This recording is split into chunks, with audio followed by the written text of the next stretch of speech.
रुचि रुचि सीता हो जेवना बनावै जेवना जहर होई जाई जी।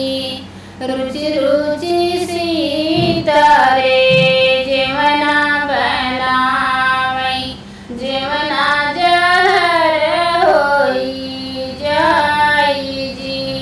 तनि स्वामी जेहि लेता हमरा जेवनवा बनउब सफल होई जात जी।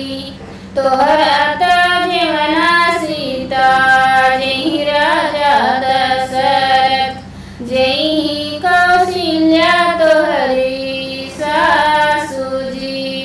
तोहरा जेवनवा जेहि लक्ष्मण देवरवा हम तो चले बनवास जी। तोहरा जेवनवा सीता जेहि लक्ष्मण देवरा हम तो चले बनवास जी। इतनी वचन जब सुनी है सीता मनवा दुखित होई जाई जी। मनवा दुखित होई जाई जी। कबहू न सोए स्वामी तोहरी से जरिया नाही गोदिया में भाए लाल जी।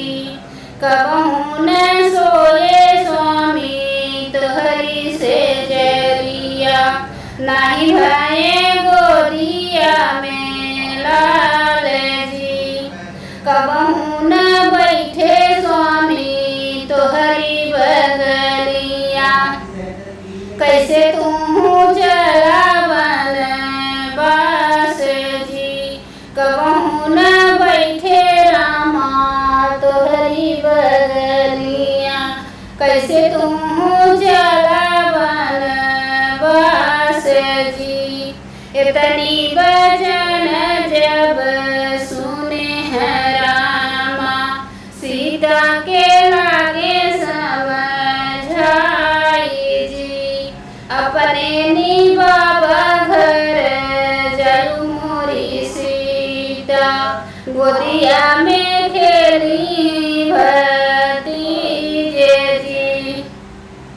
सखिया सहेली साथे दिनवा बितायु होई ने सुधिया हमारी जी। जवनी बचनिया स्वामी आज तू ही बोला पहिले जाई है बोला होत जी। अपने निबाबा घरे रहित कुमारी गोदिया में खेलते भतीजे जी। सखिया सहेली साथे दिनवा बिताई काहे होतई सुधिया तोहारी जी। काहे होतई सुधिया तोहारी जी। रुचि रुचि सीता रे जेवना बनाई जेवना जहर होई जाई जी। रुचि रुचि सीता रे जेवना बनाई जेवना